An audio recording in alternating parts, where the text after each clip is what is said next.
উনি আমার part of একটা ফ্যামিলি, উনি আমার পার্ট অফ একটা ফ্যামিলি।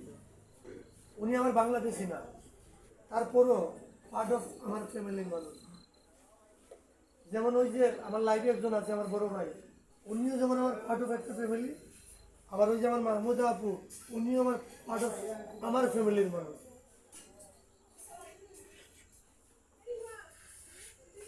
আরে আপু, এরকম করে বলছি না গো আপনাকে, আমি বলছি কেন, আপনি তো। আসসালামু আলাইকুম।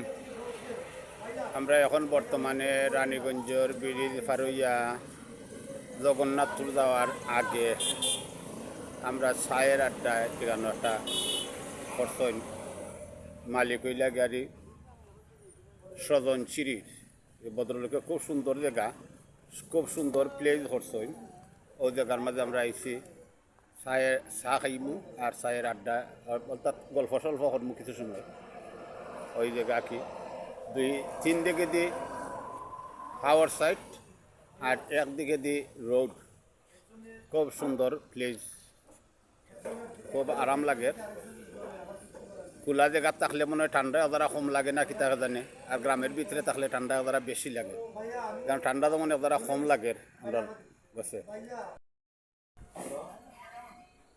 প্লেসটা খুব সুন্দর, খুব সুন্দর লাগে প্লেস, খুব সুন্দর করে। না ভাই, আমি কাউকে আচ্ছা সবাইকে দয়া করে বলতেছি, আমার মাহমুদা আপুকে সবাই একটু পিনের রিয়েক্ট আছে। আমার দেশের বন্যা, আমার ইন্ডিয়ার বন্যা, আমার বাংলাদেশের বন্যা। আমার বাংলাদেশের মানুষ কতটুকু বাইরের মানুষকে পছন্দ করে বা ভালোবাসে, এই পিনের।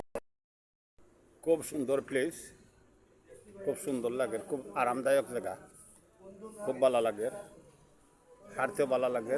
খোলা জায়গা তো, খোলা জায়গার মাঝে সুন্দর লাগে, তারা বেশি ভালো লাগে চলাফেরা করতে, খুব সুন্দর লাগে।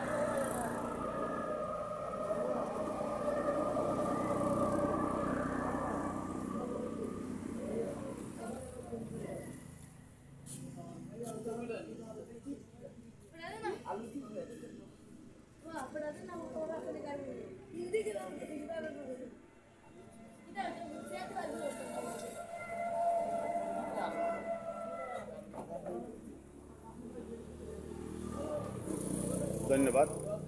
আমি এখন আপনার কাছে বিদায় নিলাম। আসসালামু আলাইকুম। ভুল ত্রুটি যেন আপনারা ক্ষমার চোখে দেখেন।